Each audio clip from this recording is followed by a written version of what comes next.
Hello, and welcome to the Fall 23 edition of SPS Spotlight News Update. This episode is a special one because in it we highlight two Springfield Public School graduates who have established sports careers for themselves. Despite their many accomplishments and success, both men continue to work hard towards new goals. So please stay tuned after the news update for my interviews with John Viruet, a 2015 graduate of Central High School who made wrestling headlines in high school and college, and who was recently selected for a chance to represent Puerto Rico in the 2024 Olympics.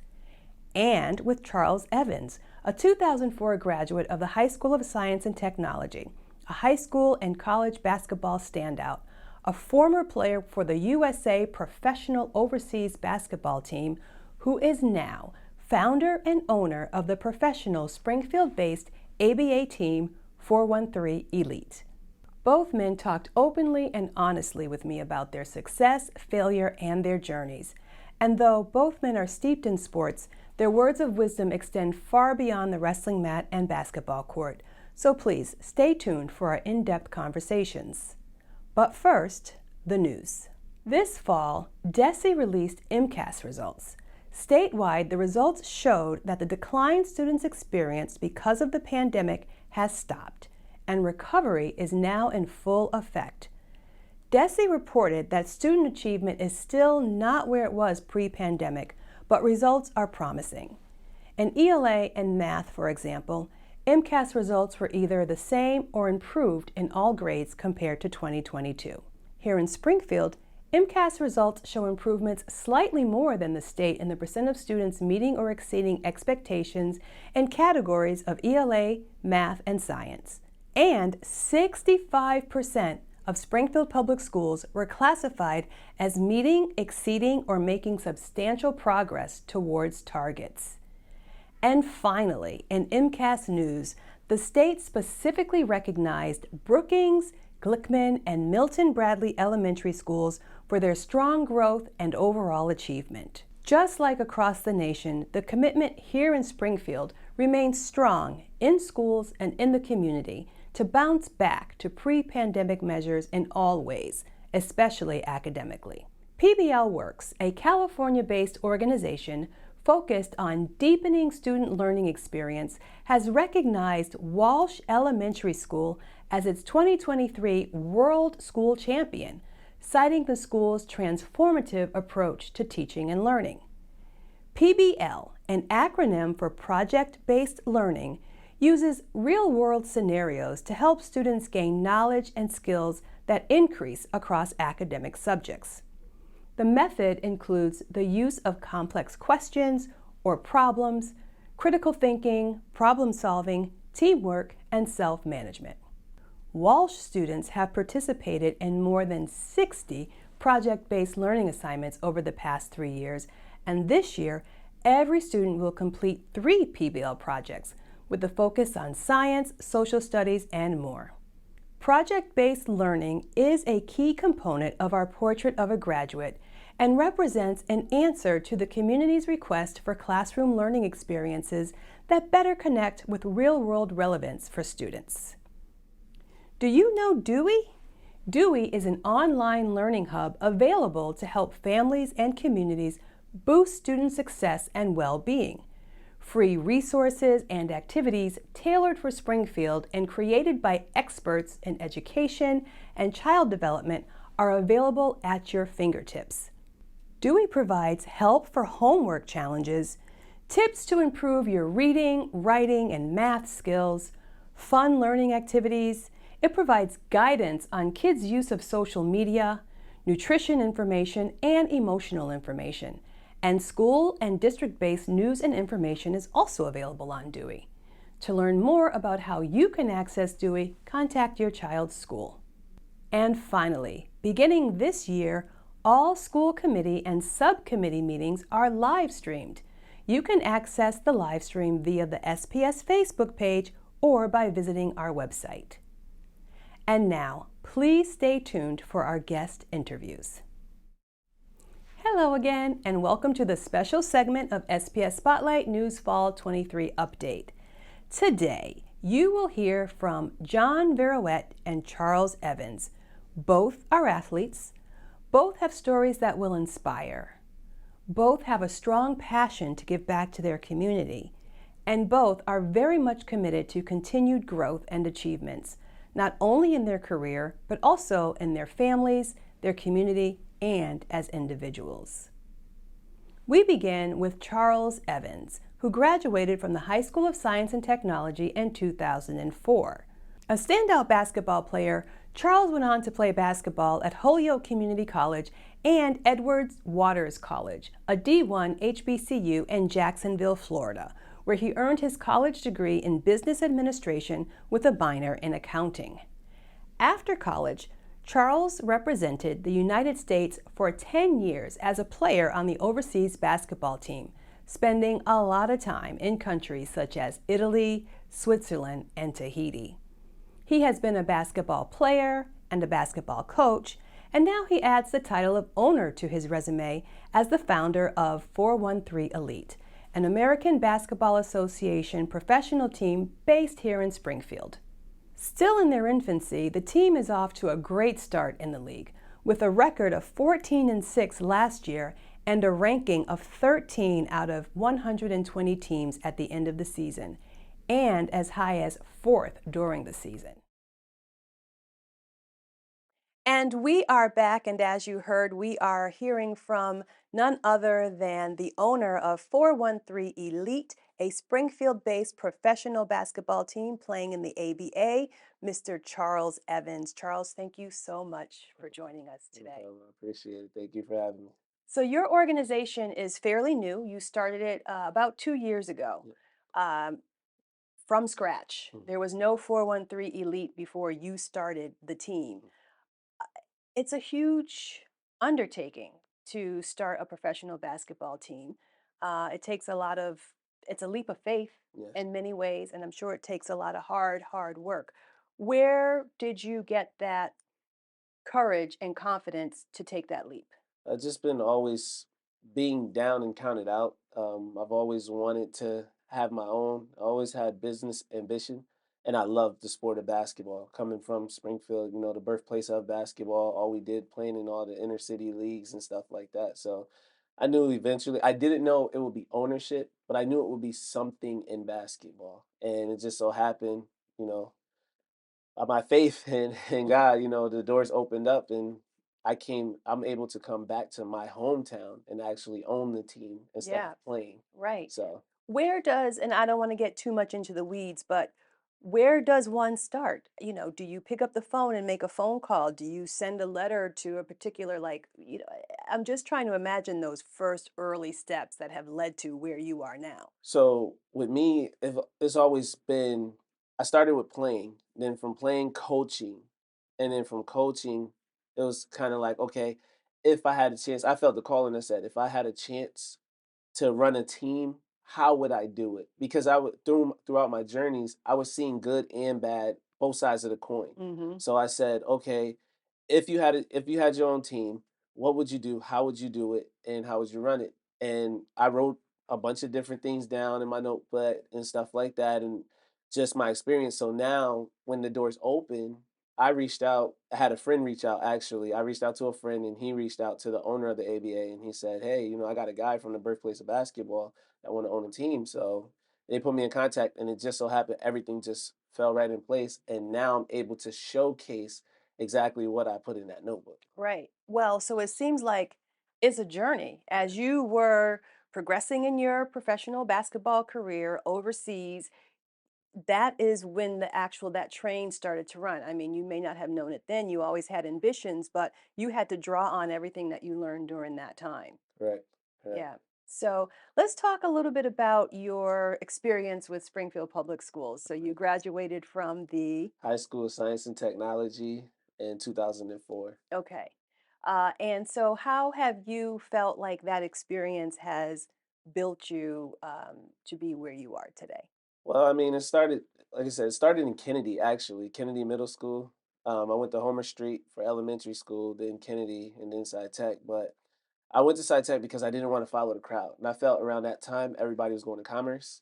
and Central, and I said Sci Tech was fairly new Mm-hmm. too in 2000, 99, 2000. So it was kind of like I want to go there and chart my own path, and I don't want to follow the crowd, but I also want to compete against the guys because Mm-hmm. the basketball scene was that commerce, winning everything and stuff like that. So I said, I want to chart my own path and see where I'm at. And uh, coming in at 2000, you know, it started there. I started making friends. Well, I had a bunch of friends that came with me as well from Kennedy, and we just did what normal high schoolers do. And Were you a high school athlete star? Did you like do well academically, and did you do well on the basketball court? What's your story? so academically, I did not.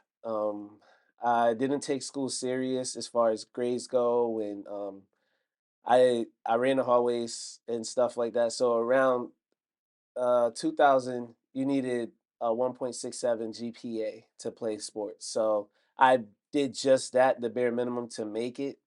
And, you know, I by me doing that, I didn't realize I was charting a path to unsuccess, if that, Yeah. makes any sense, because of the simple fact is about time I got to my senior year, I didn't realize that my freshman year played a big point in my GPA because Mhm. it starts there. That's kind of like the foundation, and then you build on that foundation. Right. So by me only, trying to get a 1.67, not doing the things, not showing up to class, skipping classes and doing, stuff that was unnecessary, I can play basketball really well. And I stayed in the gym and stuff like that. So I had that part like tied up and sealed, but I Right. should have been doing the same thing that I was doing with the basketball skills and Mhm. my mindset towards that in the classroom. Mhm. And I liken it until sometimes we feel as students, well, at least for myself, when a teacher when a teacher actually asks a question, I mean, when a teacher is going over something and I ask a question, if that teacher doesn't answer my question, I'm stuck right there. Mhm. So when that teacher moves on, You're I'm still still at this point, okay. and I noticed that that's where a lot of my behaviors came from Mhm. because I started, acting up in class, wanting to be the class clown now because mentally I'm stuck at this point, but I don't want my peers to know, Interesting. and Yeah. it happens a lot. I see it a lot, but it's just I didn't want my peers to know, so I start acting up, and then I'm just like, you know what? Well, they're already over here. I'm still at this point, so there's no point in me coming to class So it was like a snowball effect in a negative way. in a negative way, But right? it seems like all these years later, you're able to reflect on that now Mhm. and you've sort of grown from that. And I know that there has been a shift in terms of high school athletes and their academic performance. And that is now considered cool and almost like the thing to do to focus on your grades and to get good grades so that you can get those scholarships. And it should be, and that's what I'm preaching now, even with my team, because we're going to be doing a lot more stuff in the community. Because I have a bunch of guys on my team too that are like me. But my plan is to, give back to the community and showcase that. I've learned mine even after junior college, because we went to Holyoke Community College down the road, and right after that, we ended up failing off grades again, and we had a really good basketball team, but we only had about like eight players, 8 to 9 players, Mm. but we were beating like some of the top teams and grades came out again. We fell off the team academically, and I just got to myself where I said, you know what, it's time for me to get out of here. A friend of mine, brother, I call him a brother. He went down south and joined the military, so I told him I got to get out of here. It's nothing up here. I'm not doing well, and I need to go. And I went down south and I went to every school out there and I prayed. I didn't know anything spiritually, but I just prayed and I said, God, if you give me a second chance on this basketball court, I got way too much talent to not, Mhm. I'll do it right. And what happened with that was I ended up going to Jacksonville University and University of North Florida, which is D1 too. But they went when I sat down with them, I did well on the court. But then we had to sit down and go over our transcript. I never took the Mm. SAT or the ACT. Mm. And with a D1 college, the NCAA, you have to actually graduate with an associate's degree because my clock started ticking at Holyoke and I didn't realize it Mm. at a junior college. So I needed my associate's degree. And at the time, again, my mentality was I'm not good at school.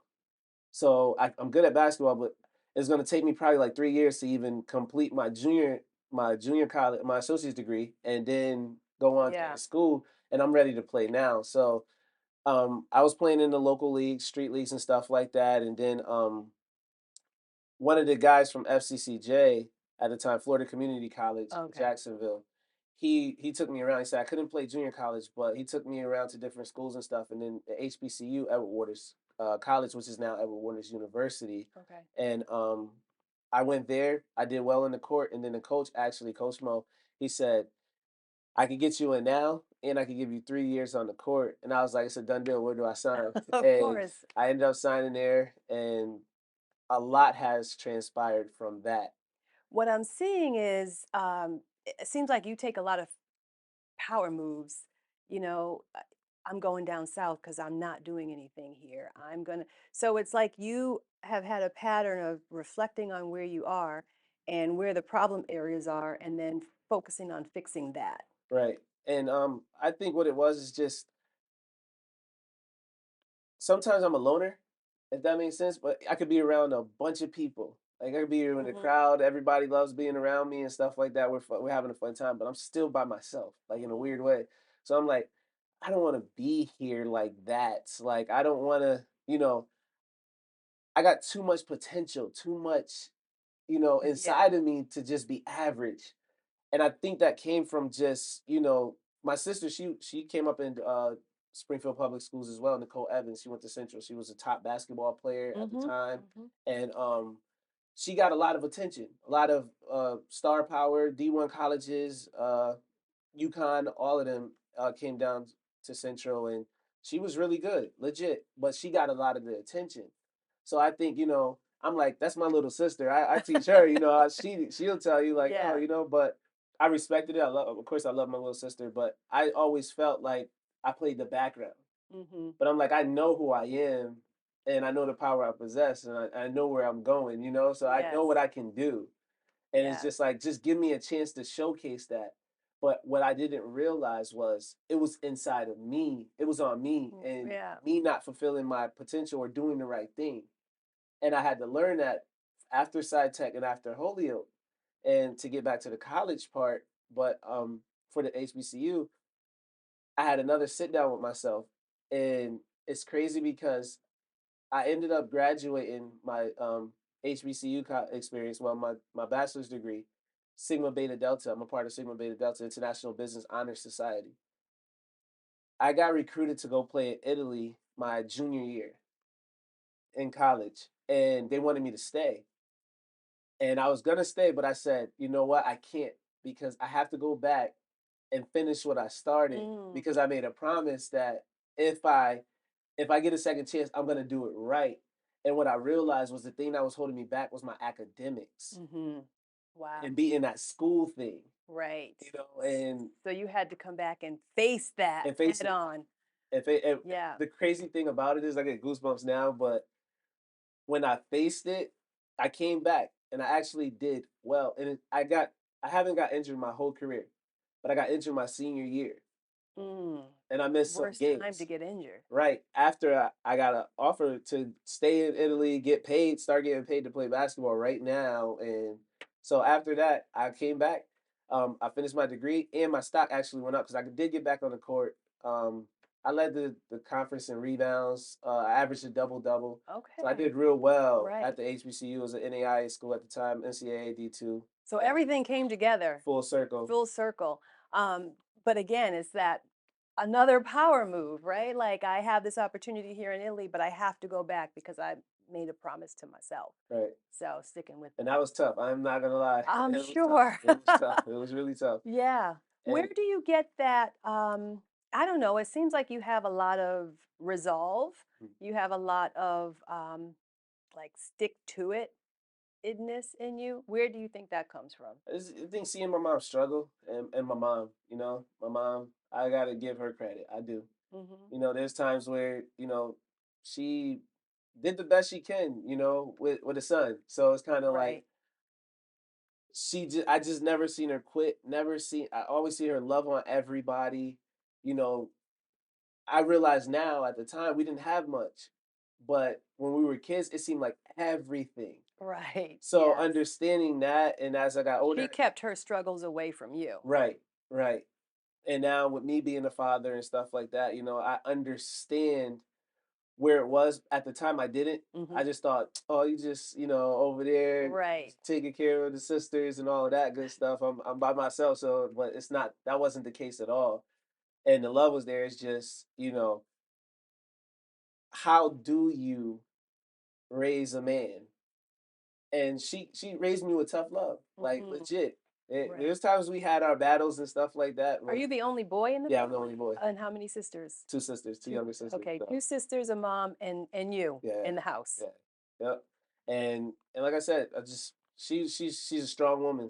Everybody know her in the neighborhood and stuff like that. She's always at the games and stuff like that. So So let me ask you now, you are the owner of a team, mhm. right? So you have to interact with people on a lot of different levels. You have to interact as a CEO, you interact with your coaches, you interact with your players, you interact with your fans who come to the games.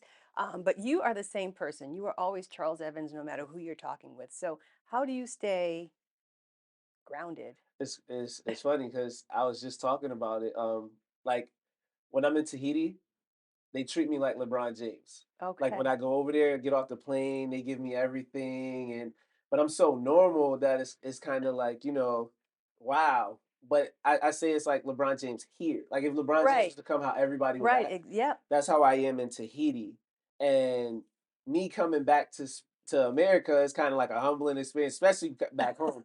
Everybody's like, man, that's real. Like, oh, like he went to side tech. They ain't do nothing or this, that, and the third. But it's just like, so that humbles me. Uh-huh. But I'm already like, you guys don't know, and I don't have to prove anything. But I know that feeling that they honor me, and I'm just, I was just happy and blessed to just be able to step on the court, Right. and for people to reverence me like that.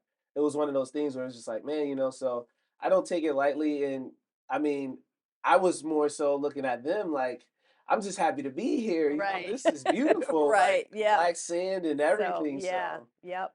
I heard you mention an individual named Coach Mo, and a great look came over your face. He must be somebody who had a great impact on you at the time and probably still now. Is there anybody else? Because nobody goes through life alone. There's always people who are around you. Did you have any special connections or people who come to mind when you think of them as um, motivators or mentors? when I was younger, definitely my granddad. My granddad, he was a superhero. Honestly, don't know too much about what he did, but he was a real life superhero in the neighborhood and everything. Everybody knew him. So Who's your grandfather? Willie Williams, he passed away, but Okay. he's been the rock of my family and everything of that nature. And you know, he the one that taught my mom how to be real strong and Oh. stuff like that. So, you know, that's a good one. Hmm. High school, we had Mr. Short. That was our principal. Okay.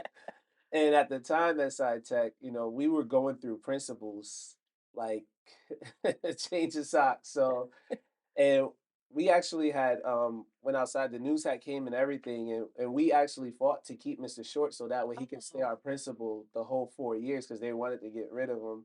And everybody know around that time from 2000 to 2004. And Mr. Short ended up staying with us. He graduated with us. There were times where he had to suspend me and send me home, have my mom's on on call, but we all appreciated Mr. Short because he was one of those principals that understood in a weird way, Mm. but he loved us as if we were his own. And even when he did it, you could tell it hurt him to suspend some of Yeah. us. It's funny, but and then Coach McCaskill at Holyoke Community College at the time, Coach McCaskill was like a drill sergeant, Hmm. and I didn't like him. I'm gonna be honest with you. We Okay. got into it a few times at Nobody likes practice. their drill sergeant. And but what I realized was he was pulling something out of me that I didn't really even know I had. Right. And he became in a different way a father figure on the basketball court to a lot of us, minority men, African American men as well, and it was just different, and we have that power struggle, Hmm. especially in our community and stuff like Yeah. that between son and father. I Hmm. mean, So it was one of those things where it's like, dude, you're not my dad. Don't talk to me like that. Like I'm a Right. grown man and stuff like that. But Yeah. I realized he realized that we had a lot of potential basketball wise and stuff like that. But if we stayed on the same paths of life that we were on and the things that we were doing, we would end up dead or in jail and another Yeah. statistic, you know? Yeah. So, but he really, really pushed us at practice. He had us running, and as basketball players, we hate running for some reason. But we got into it, but I realized afterwards, I thank him because of the simple fact is that he pulled something out of me that I didn't know was in me, which was if I put my mind to it and fully commit, Hmm. I can be really good and great. I just gotta let go of the foolishness and acting like a clown and doing Right. the stuff, the unnecessary stuff. And, at the time I didn't want to, but when I did do it on that court, we were good. And I was, leading scorer of the team and stuff like that. And then when we fell off, it's kind of like I feel like I let him down. Yeah. Okay. Yeah. And I was the captain of the team. And like I said, we had 8 players. So when I fell off, a few other players fell off. We barely had a team, and I'm sure he was looking at me like, You're the leader. exactly. Yeah. And I And felt like I let him down on that one. So a lot of my failures came from my own stupidity, right. and Yeah. me doing unnecessary things. So that led to me going down south and saying that, getting to myself, saying if I get a second chance at this thing, Yeah. I'm gonna take it and go full fledged. And that's what you see today. And as we close, what I love about talking with you and hearing your story is that you there's probably a lot of students who can resonate with that today. Mm, They may be struggling in school, they may be the class clown, but there's so much within them. And one thing you said is, your coach said to you, if you stop the foolishness and you fully commit. mm. So I just want to ask you, what does it mean to fully commit? Like, just speak to those kids out there who have so much potential and they don't even know like what you mean when you say fully commit. Well, fully commit definitely means to give your all. In my case, whether win, lose, or draw, if that's the best way, or whether failure, you know, whatever it is, but to give your all and to leave everything out there and to say, hey, with or without it, if I gave my all. So whether I fail or whether I win, I gave my all. I fully emptied out the tank. Hmm. I gave Right. everything. Right. And by doing that, though, you will win in a weird way. You'll win within yourself, Yeah. and then everything else will show. And I tell the players that as well. But it starts early, and in school, high school, getting that committed now. And that's why I'm really big on high school and going back to these places because giving them the information to let them know, listen now Hmm. because this is where the most potential lies. And if you get it right here, you will be able to, it'll spring you forth. You'll be ages ahead of everybody else that's not doing it At this point at this in point. their life. And we have a 413 Elite Foundation attached to it. And through our foundation, I want to have a junior elite program. Well, I have a junior elite program. I'm gonna get started soon. And it's for high school kids because I want to teach them the information. It's 6th through 8th, 9th and 10th, 11th and 12th, Okay. that age group. I want to be able to get them the information in those areas, basketball and academics, so that way, by the time they graduate high school, they'll be college ready and they'll know about different D1 schools, NAIA schools, D2, D3. You don't have to go D1 to play professional basketball. Yes, your chances increase drastically, but a lot of people just don't know. They don't have the information. Right. And the people that's around them don't have the information as well. So they're passing their knowledge on to the next generation and their knowledge isn't there. Right. So I like to say get the information from the source or somebody who's done it, and then that way you can get experience is the best teacher. Hmm. So with me having the experience, I got guys on my team that's went to college, different colleges. Some, like I said, the guy from Nigeria. You see his struggles, his life. The world is big. Like when I played overseas, it's huge. So a lot of the people over there, like they're really struggling. Some don't even go to school, and they just straight sports, sports, sports, and they playing with different things. Or I mean, I just different trinkets and stuff in the sport, but they wonder what the hunger is there because of the starvation. If that makes sense, like I get it. they're lacking. They don't have the luxuries that we have in America, so they're really grinding. And now it's starting to show on a lot of the sports scenes. You know, a lot of foreigners are taking over. Well, I think that we covered so much ground here today. Thank you for opening up about your story. I'm sure that it will resonate with people out there. And oftentimes we see someone who's a CEO or and you just don't know their backstory. Yeah, You yeah. don't know what they've had to go through to get to where they are, and everybody has a struggle that they have to overcome. So thank you for sharing that with us today, and thank you for being here No with problem. us. Appreciate you, though. I appreciate it.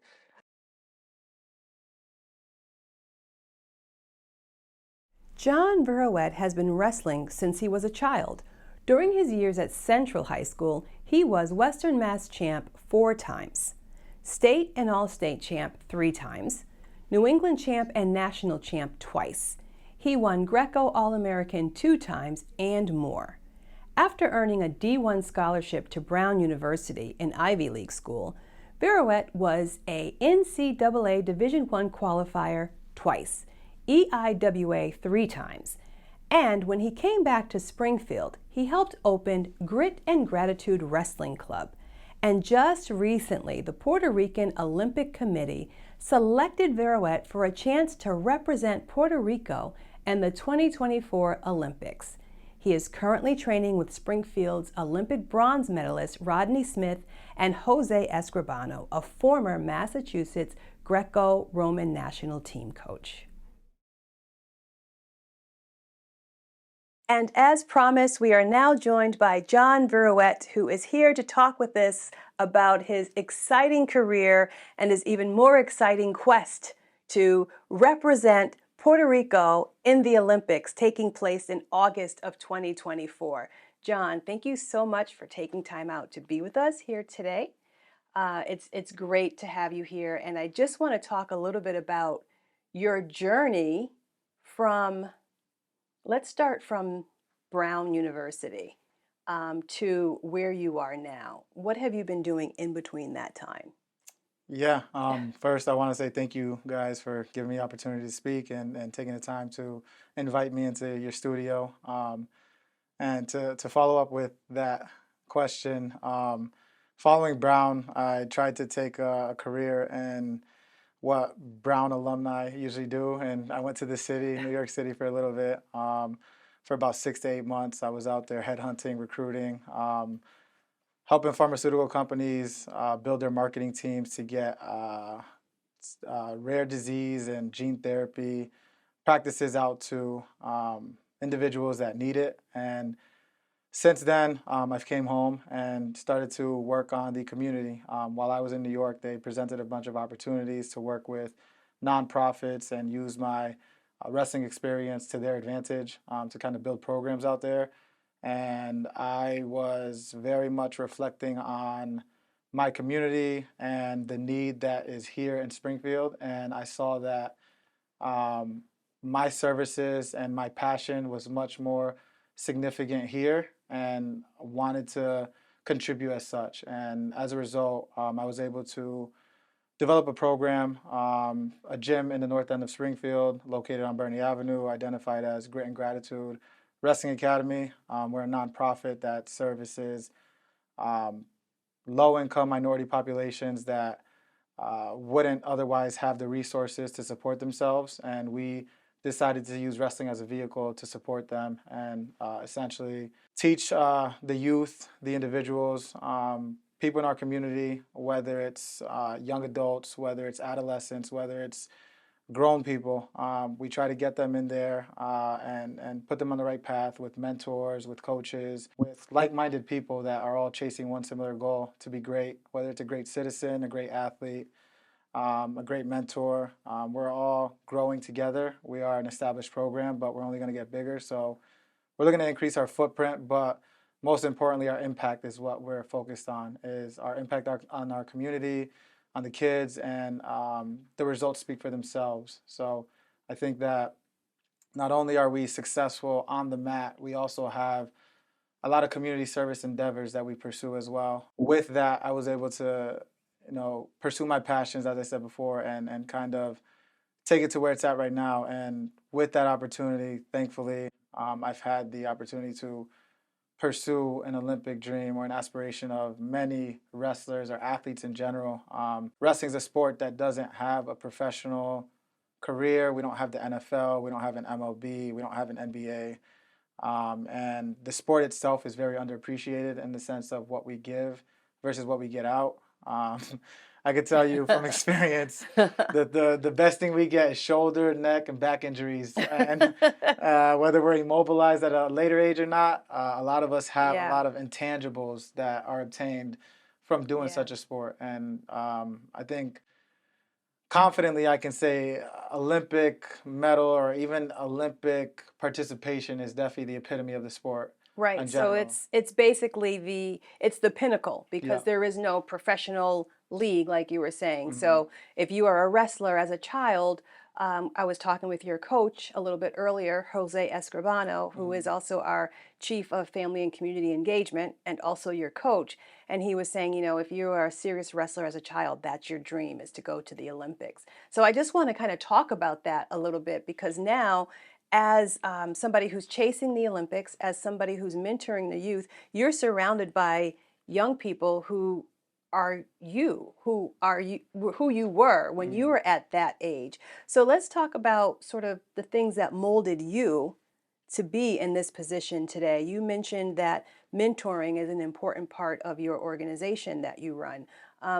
Who did you as a young person surround yourself with in terms of mentors, maybe older people and the kind of people who were your own age that you surrounded yourself with?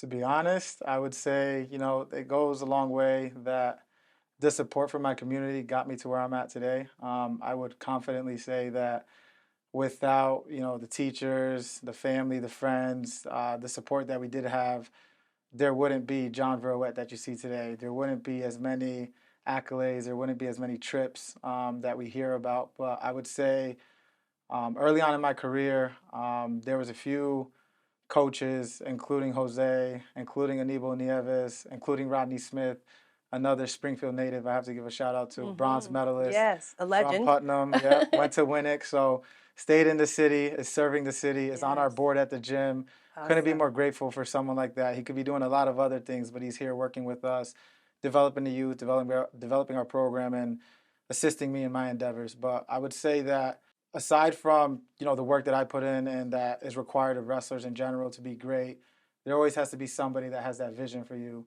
and puts it in you and kind of instills it at a young age. And whether I took advantage of it or not at a younger age, I now see what they were doing as I'm in their shoes now, trying to motivate my children, my students. Hey, you're special and you have something that other people don't. Have you ever considered wrestling on an international scale? Have you ever considered making a national team? And suggestion. Sometimes the power of a suggestion towards a young person is so significant. Mm-hmm. And this opportunity itself, like I would say, Aníbal Nieves, the one that I mentioned, is a two-time Olympian for Puerto Rico and ended up coaching and having some pursuits here in Springfield on the athletic side. So him being present and having that connection to the island, as well as knowing what's required and kind of seeing that gift within myself. He was a big push for me. He always wanted me to pursue something like this. And like any other kid in Springfield, like, all right, coach, whatever, whatever you say, like time will tell, time will come. And I never really took it seriously until recently, I guess. And it was only a matter of time, I guess, in his eyes. But for me, it kind of just, it was timing. Timing had to work out. Opportunity had to present itself. And, when those two are combined, then there are realities and results that we see before us. Yeah, but I have to beg to differ, right? Because you said you never really took it that seriously, but you don't get to this stage if you weren't continually working on your art and craft and sport and training, right? So you have always had to have your head in the game. Can you just talk a little bit about and because that's when opportunity meets preparation, like you were ready for this. Mm. But how do you, where's your drive come from? Because it takes commitment and dedication, which we're all capable of, right? But we have to actually go out and do it. So for you, what is that drive that has kept you going out and doing it and training and always seeking to be better? Uh, Reflecting on it now, and kind of seeing it now versus where I was several years ago, I would say, big shout out to my father, Ricardo Viruet. He's a police officer on the force here in Springfield, and he's always had a sincere, a deep care for his community. Whether he was to benefit or not, he always looked out for those that needed the help or those that asked for help. And he was a father figure to a lot of people, a lot more people than they'd like to admit. But I feel like a lot of his pursuits or even his contributions to my teammates, to my career, toward our family, kind of spoke up to what was expected of me as I got older and as a leader in our community, what I should be doing. I can tell you right now, as much as I've done, I'm never doing enough. I'm always chasing, trying to fill his shoes, and trying to do a little bit more because there's always more that can be done. And I think that our community is a good example of that. No matter how many people we touch or that we reach out to, there's always that one person that doesn't hear the message that we really think should. I would like to give a shout out to a couple people that were big influences of mine in the public school system, including I'll start with Mr. Rice at Central High School. I decided to take a break from wrestling. Surprisingly, a lot of people don't want to hear that, but my senior year, I took a break. I was wrestling all year round, and Senor Rice welcomed me with open arms into the cross country game and taught me what Mm. it was to control my breathing and go long distance. And there's that physical adversity piece, but I think it goes unsaid that he influenced my decisions a lot more than he realizes in terms of he is a phenomenal history teacher. I'll tell you right now, going into high school, I hated history. He's to the point where not only did he teach me history, he made me take AP US history. Okay, And I pushed thought you. I would never. And I did fairly well in that. I did fairly well in the class. And, just the kind of guy he was, talk about humility. He, very accomplished individual, swim coach, cross country coach, lifeguard in the summers. Like, I don't want to put his whole business out there, but big influence on what it means to overcome adversity and keep serving your community, because I'm confident and positive when I say he had several opportunities to probably become a professor with the way he teaches. And he's taking it upon himself to give back to his community and, work with students like myself and build champions like myself. And so just from a teaching standpoint, a coaching standpoint, I wanted to give thanks to Mr. Rice and, Tad Tokarts, Principal Tokarts, that man. Mr. Central. Yeah, that man. I don't know how many people know about him, but he's won an Iron Man. Like, we have half an Iron Man in Springfield. He's won the real Iron Man. So to talk about having an individual or a mentor or somebody that's just as competitive as we are at Central and wants the best for us, whether it's academically or athletically, I think that he's been able to put that school, that program on the map. And since I've been there, we had the established science wing. Like, there's a bunch of things that started changing. And to this day, I always go back to him. I'm always going back to Central to meet with him and see what the school might need, how I can help, how I can influence, or what I can do with whatever powers or network that I have at the moment to help influence and produce even greater results, not just for Central, but for the city of Springfield. And I think that he's a good person to definitely look after for that. Again, in the competitive sense, to the point where that guy was working out with us, lifting with us, just because he knew how great we were and he wanted to be a part of it. And I'll give him another shout out. He decided to wrestle me my senior year at a pep Oh, rally. oh, really? Yeah, only the school knows about it. Okay, I wonder if there's any footage. There should be. You could ask him, but I definitely wanted to acknowledge him and definitely give him thanks for everything that he's done for me. In terms of looking out for me and definitely making sure our program and our team was taken care of and got to where we needed to go in order to be sitting before you today speaking on such endeavors. And so, aside from toe cards, the last but not least, give a big shout out to Darby McLaughlin, my coach. Oh, yeah, of course. Sharp-minded, ill-witted, whatever you want to call it. He's done it for many years. And, going back to that humility piece, iron sharpens iron. He knows what it takes to get to that next level, and he will dedicate his life to individuals, and he has. Again, he's another person just like Mr. Rice that has had opportunity after opportunity to walk away from Central, to walk away from it all and pursue other careers, and he decided to stay and help raise our community. And an individual who does that influences your decisions ultimately and tells you what can happen if you just put a little bit of effort. And it wasn't a little bit of effort for him. It was maximum effort. And, being on his team, being one of his staff members now and building the gym with him, there's a lot more that went into being a coach, especially my coach, and being great than I realized. You understand now, but you didn't then. Planning, organizing, everything that goes into it was definitely underappreciated back then. But now that I'm learning it, it's definitely something to take part in and, learn from and then pass on to the next generation when it's time. But, with that humility piece, he did he did remind me one time, there's a significant moment in my career where as great as I wasn't always level-headed. I might have had a couple of situations happen in matches, and teammates are aware of them, but he sat me down one time in the locker room individually, and he just goes, "I've been doing this longer than you've been alive. I've been doing this longer than you could even think. And for you to tell me that you know what you're doing, it's not going to work." And I was like, that hit home? Can't argue that. I was like, to be honest, when he said that, I was like, I'm 16. You've been doing this for longer than 16 years? He's like, I've been doing this for 20. And I have champions like you that I can open up a book and you're not special in a way. Without saying that, that's what hit with me. It's like, as good as I am, he's been here before. He's done it. He's served. He's had national qualifiers. He's had national champs. He's had all of these things before me. What makes me any different?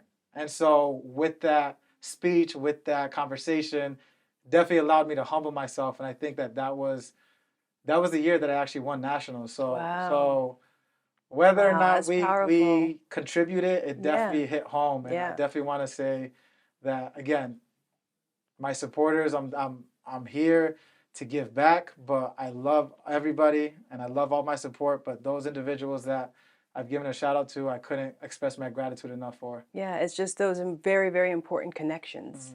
And to kind of reiterate on the point of, having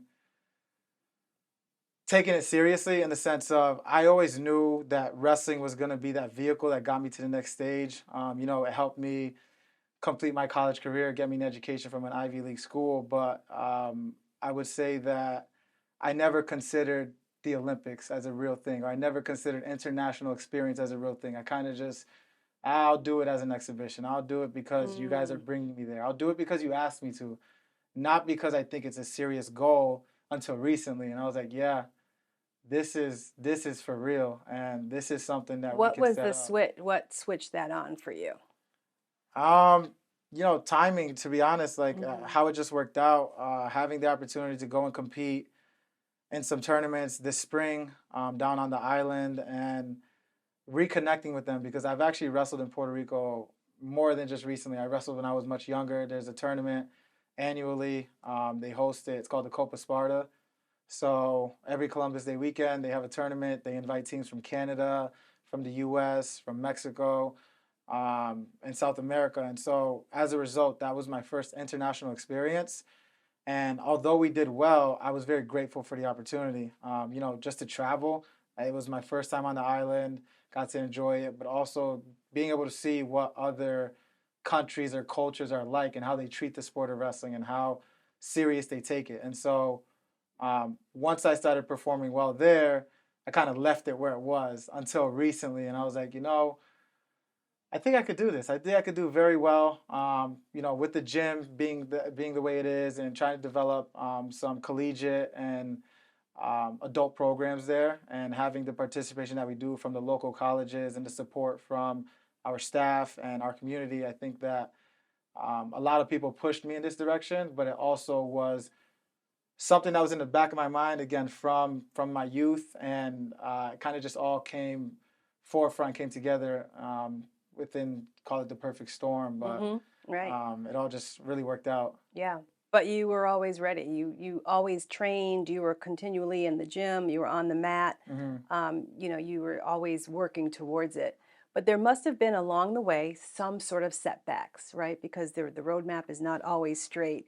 Talk to us a little bit about how you deal with setbacks, because that's something that we all experience.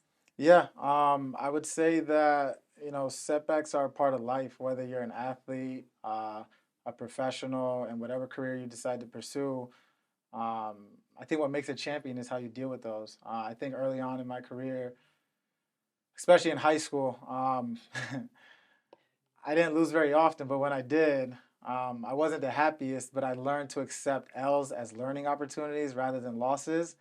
And if you take Hmm. those and learn from your mistakes, as long as you're not making the same mistake twice, you're bound to improve and get better each day. So, wise men say, as long as you're 1% better than you were the day before, you're doing something right. And so I kind of took that adage and carried it with me throughout my career. And specifically with setbacks, I think that having the right mentors around you or the people to talk to, and having a balance within myself. I know I've spoken on it before, but I think that every career, I would say specifically athletics, but I think that we all got to take care of ourselves at the end of the day. And I think that there's three parts to it. Call it a triangle. It's the strongest shape. It can't really be knocked. So you have the spiritual side, the physical side, and the mental side. And I think if you are imbalanced among those, you're never going to be as successful as you can be. Hmm. Now, I'm not saying people aren't successful without that, but once you understand all three and ultimately sacrifice and dedicate yourself to all three portions, I think that that's where um, handling setbacks, whether it's prayer, whether it's having conversations with God, whether it's fasting, whether it's going to church, and then on top of that, where was I lacking? Was I weak in certain positions? Let me go back to the drawing board and ask my coaches what I need to do there. Was this guy just too powerful for me? Do I need to get back in the weight room? Is it something mental? Was I this close to winning and some mental break caused me to lose? So it's all about, Reflection. yeah, taking those learning opportunities and again, trying to improve from each one. As long as I'm not making that mistake the second time, I don't care if I lose to the same person 10 times. As long as I lose You, 10 different ways and it's not the same mistake every time, I'm you're satisfied learning, because I right? know that I'm going to be better eventually and overcome adversity. So I would say that that's how I really address setbacks and kind of move forward and keep it positive. That's great. And I think my last question for you is, you may have just answered it actually. Like, how do you stay grounded? You have this big worldwide stage, you're doing interviews, you're going all over the world. Uh, how do you keep your humble humility? Um, it's funny because I actually had a high school teacher, Miss Young from Central High School. She teaches math, phenomenal teacher. Shout Big out to shout, Miss Young. big shout out, Miss Young. And as great as I was in high school and as much as I accomplished, she always reminded me to remain humble. And it took me a while to accept what she was saying, but I couldn't really fathom back then Right. why she was saying it. I would just eventually practice it. She's like, remain humble, remain humble. Every time I left the classroom, stay humble. All right, miss, whatever. Like I don't know why you're telling me this. I'm 16 years old. I'm on top of the world. I won nationals. Like I don't need to be humble. I think it's time to. But she definitely kept me grounded. And as I progressed and the becoming of age thing came about, I definitely learned what she meant. And then the spiritual side, definitely understanding how humility practices and how it plays into character, essentially, how we are as individuals. And no person's better than the next. We all have roles. Titles are very introspective in the sense of like, I don't think a title determines who you are. That might be your job. A lot of us have many different roles, many different hats, but humility allows us to connect and stay grounded and remain cohesive with one another. And I think that with that, opportunity and that practice, it's allowed me to not only set the example for my students, but connect with them on another level that maybe some other role models, mentors, coaches, what have you, might not be able to connect to them. But, with all the accolades and championships and medals they might see me have, they still understand that I'm a normal person that they can talk to. I'm someone from the same city they came up through the Springfield public school system, and having all of these opportunities before me, I'm in the shoes that they're in now, that they can pursue in a couple years, 10 years, 20 years, whatever the case might be. But Absolutely. being that example for them as well. Awesome. Well, thank you. Thank you so much for being here with us at SPS Spotlight. We certainly, all of Springfield Public Schools, joins the city of Springfield and all your trainers and mentors in wishing you all the best as you pursue this amazing dream and goal of representing Puerto Rico and bringing home the gold from the Olympics. And we expect only the best and even greater things to come from you in the future. So keep up the great work. You're an inspiration. And thank you for continuing to come back home to your Springfield roots. Thank you very much. Just want to say I love my community. I love my supporters. And without you guys, it wouldn't be possible. And I want everybody to know that, again, keep that balance in mind, the three parts, the triangle, but know that I was in your shoes once, and know that it's possible to pursue your dreams as long as you keep your head on straight and surround yourself with like-minded people.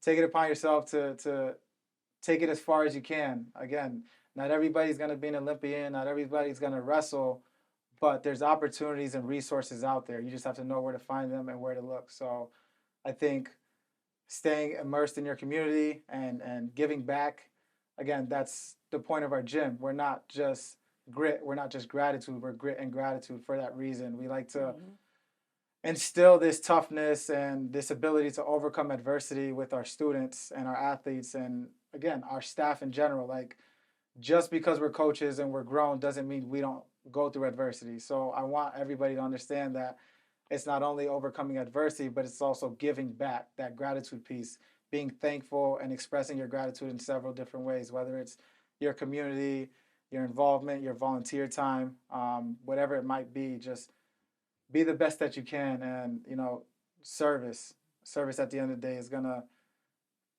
you're going to reap the benefits of what you sow at the end of the day, is what I'm trying to say. So don't be shy.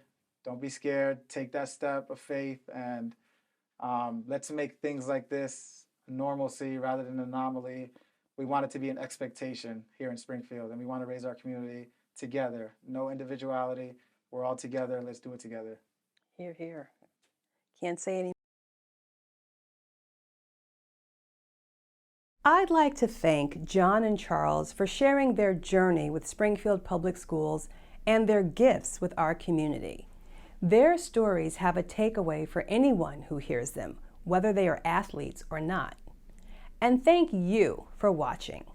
To learn more about the Grit and Gratitude Wrestling Club and 413 Elite, visit their websites at www.gritgratitude.com and www.413elite.com.